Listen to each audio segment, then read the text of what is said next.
ఇక్కడికి ఎగిరిపడింది. దేవుడా, అందులో ఇంకా ఉన్నాయి. అదిగో చూడు ఎలా ఎగురుతుందో అది.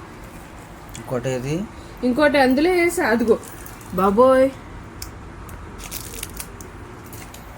కవర్లో వేసేసి పడిసేస్తాను. ఈ రెండిట్లోని పురుగులే.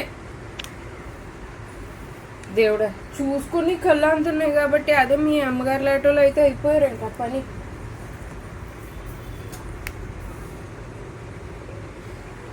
వీటిని మనం 350 ఎట్టు కొన్నాం. కొనగా సంవత్సరం తర్వాత కొంటే ఇలాగ ఏడ్చినాయి.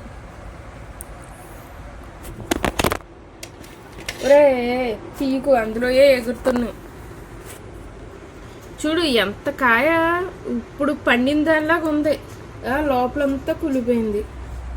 చచ్చే, ఆల్రెడీ తెలిసి వీటి గురించి. కాకపోతే నువ్వు తెచ్చిన పచ్చికాయలు కదా, ఒక రోజుకి ముగ్గుని కదా, సర్లే ఏం ఉండవు అని అనుకుని